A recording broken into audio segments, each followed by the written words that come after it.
ในวันที่9 เมษายน 2025ที่รัฐวิสาหกิจโรงพิมพ์แห่งรัฐจัดพิธีบ่าสีสู่ขวัญเพื่อเฉลิมฉลองส่งท้ายปีเก่าต้อนรับปีใหม่ลาวตามฮีตของประเพณีอดีงามของชาติลาวเฮาเข้าร่วมในพิธีดังกล่าวโดยมีทานวันศรีกัวมั่วทานโพสีแก้วมณีวงศ์รองรัฐมนตรีกระทรวงแถลงข่าววัฒนธรรมและท่องเที่ยวมีหัวหน้ากรมห้องกรมอ้อมข้างพร้อมด้วยพนักงานรัฐกรภายในโรงพิมพ์แห่งรัฐและบรรดาลูกค้าเข้าร่วมท่านไม้อ่อนธรรมวงศ์ผู้อำนวยการรัฐวิสาหกิจโรงพิมพ์แห่งรัฐได้กล่าวว่าพิธีบ่าสีสู่ขวัญเพื่อเฉลิมฉลองบุญปีใหม่ลาวพ.ศ. 2568ในครั้งนี้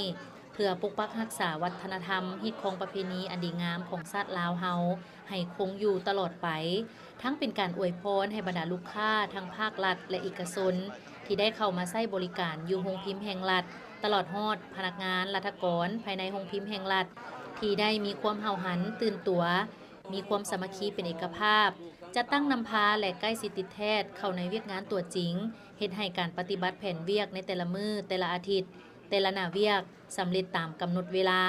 รับประกันด้านปริมาณและคุณภาพสามารถเก็บรายรับได้ลื่นแผนการซึ่งในปี2024ผ่านมาสามารถผลิตสิ่งพิมพ์รับใช้สังคมได้ทั้งหมด316ล้านกว่าหน้าสามารถสร้างรายรับได้ 45.8 ตื้อกว่ากีบและสามารถมอบพันธะให้รัฐบาลได้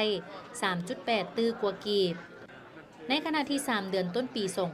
2025สามารถสร้างรายรับได้ 6.6 ตื้อกว่ากีบมอบพันธะให้รัฐบาลได้ 1.8 ตื้อกว่ากีบ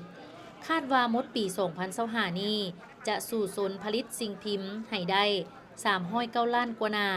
สู่สนสร้างรายรับให้ได้ทั้งหมด 25.6 ตื้อกว่ากีบบาสีสู่ขวัญปีใหม่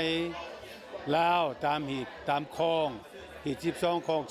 14หีบยีคลองเจียงกับเพื่อรักษาอนุรักษ์หีบของประเพณีวัฒนธรรมลาวเฮาให้มันคงยืนยงตลอดกาลและอวยพรให้การนำกระทรวงลูกค้าทางภาครัฐเอกชนที่ได้ให้อุปถัมภ์คำสู้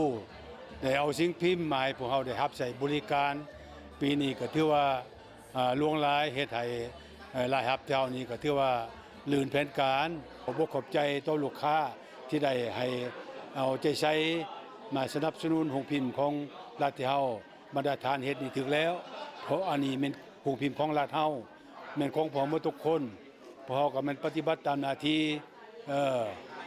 เฮ็ดให้รักษาบทบาทโรงพิมพ์นี้ให้มันยืนยงคงตัวเพราะว่าโรงพิมพ์ของรัฐเฮานี้มีประวัติศาสตร์ที่ยาวนาน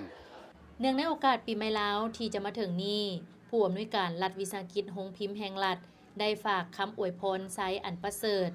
ถึงการนำภาครัฐตลอดฮอดบรรดาลูกค้าผู้มาใช้บริการอยู่โรงพิมพ์แห่งรัฐจงมีสุขภาพแข็งแรงมีพลานามัยสมบูรณ์ประสบผลสำเร็จในหน้าที่เวียกงานทั้งชีวิตส่วนตัวและครอบครัวตลอดไป